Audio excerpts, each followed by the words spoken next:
I follow Portia's heels until we arrive at our destination. Thankfully, it isn't much further. She swings open the door with a sweeping gesture. And here we are. These will be your quarters for now, Rain. You can put your things wherever you like. Breakfast is at sunrise. I'll be sure to wake you. My fatigue must be showing. I let my bag fall to the floor. If you find anything lacking, don't hesitate to ask. Portia prepares my bed with remarkable speed. Eyeing the smooth linens, I shudder with exhaustion. All right, you look about ready to drop. I'll leave you be. Unless you have any burning questions. Leaning against the doorway, she bats her eyes expectantly.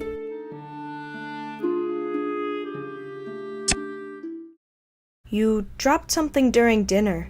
Why? Portia's expression sours, color draining from her cheeks. Her brows knit painfully, and she bites her lip. For a moment, she's quiet. Well, slippery hands for one thing. I stare, unblinking. It's just, we were all so glad to hear that the Countess was expecting a guest. And such a lovely guest at that. She winks, sighing, when I only stare ever more persistently. But to think she asked you to come here for something like this. Finding that doctor who, for all anybody knows, could be dead in a ditch somewhere. I mean, it's been years since, well, you know. He could be anywhere, right? It's not like the god have had any recent leads. But now that you're here... She stares me dead in the eyes. The Countess is hopeful for the first time I can remember. If anyone can help her, it's you. Her silhouette lingers in the doorway a moment too long. Sleep well, Rain. Her soft voice trails off, and I hear the door slide shut. At once, I burrow into the luxurious sheets. It feels as though I'm weightless. Heart thumping to the rhythm of Portia's steady, ever-distant footfalls, I sink into unconsciousness.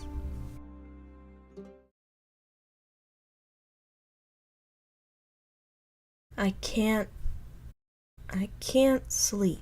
This is torture.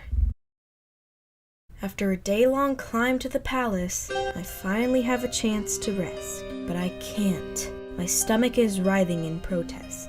It's no use. I have to eat something. My bread from the market! The thought of it makes my stomach roll in desperation. I slide out of bed and search for my bag in the moonlight, only to find it upturned on the floor. My limbs throb in alarm. Did someone come in while I was sleeping? Come in and go through my things? The image of Asra's deck flashes before my mind's eye, and I start tearing through my bag. I am so involved with my search that I don't hear the soft slithering as it moves across the floor. There, I find the deck safe and sound, exactly where I left it. I sigh shakily. In the far corner of my vision, I spot movement by the door.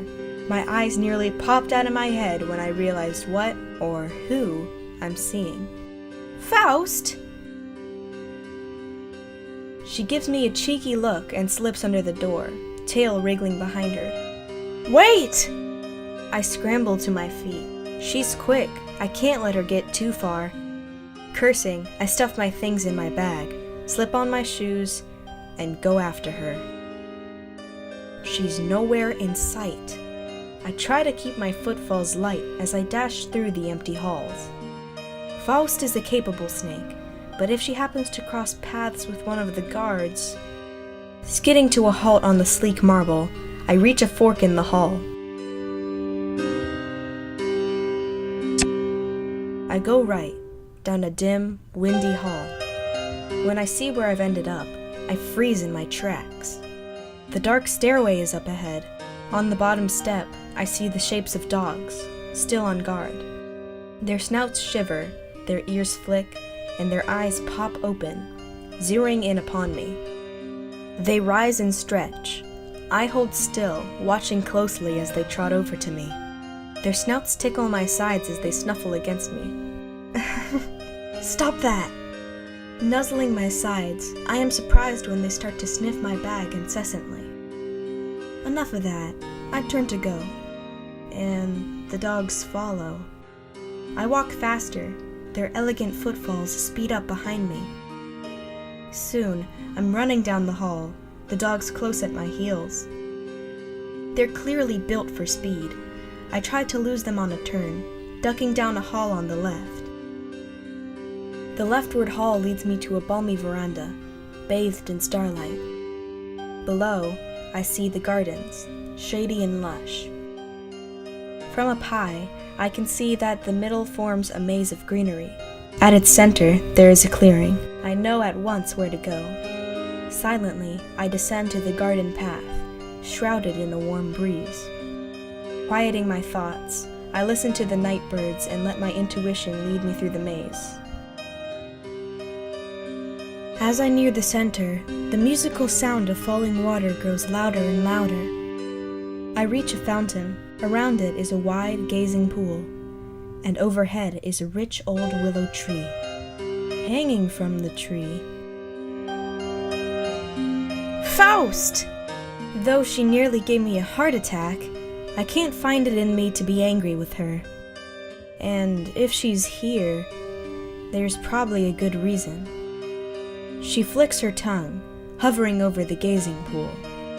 The gleam in her eyes says she wants to show me something. I take a seat on the edge of the pool and lean over to peer into the reflective water below. The longer I concentrate on the shapes of the water, the more they change. Colors too faint to see start to deepen. Shadows start to twist and form. Before I knew it, my reflection is fading away, and in its place, I see Asra, drawing water into his face and drinking deeply. Each drop that trickles from his hands sends ripples through his image as it strikes the surface. I am so shocked to see him that I can only gape silently, afraid that any sound will break the spell. Then he shakes out his hair, blinks out the water from his eyes, and looks straight at me. Rain.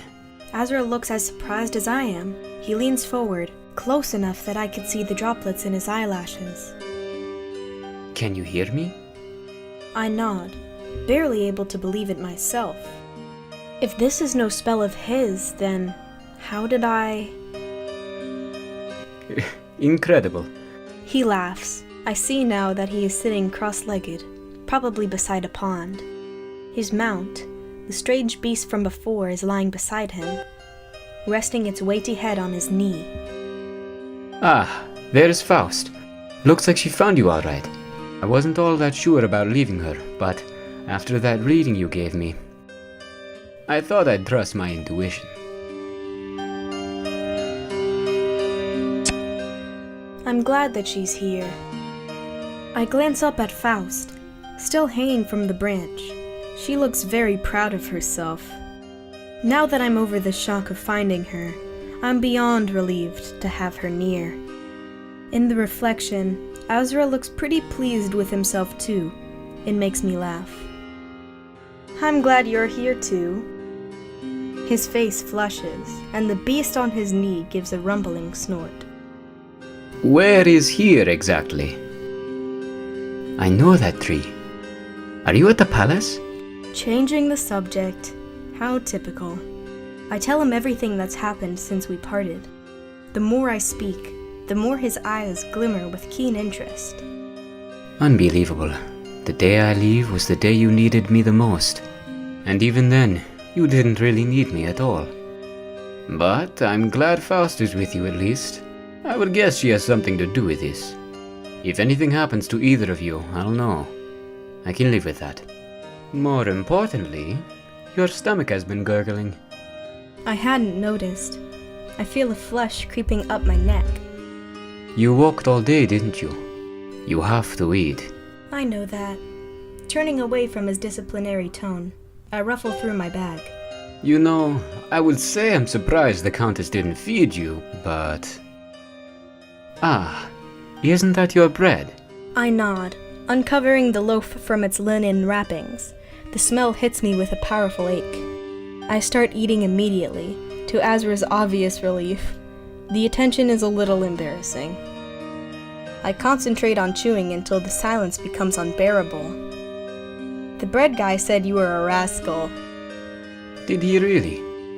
Well, The beast on Asra's knee groans, blinking awake and peering up into his face. looks like we've rested long enough. We have to go, but I'm really glad I got to see you. He rises, and with one last glance, he moves out of my view. The lumbering beast shuffles behind him. My only warning is the roaring wind before the image is enveloped in a storm of rust-colored sand. When it clears, the water is still, and I see myself reflected with Faust by my side. For a moment, I stare absently into the water. Then, my stomach makes itself known. I waste no time digging into my bread, devouring it with reckless abandon. As I eat, my mind's eye revisits the image I saw in the water. That place. Where was he just now? It looked familiar.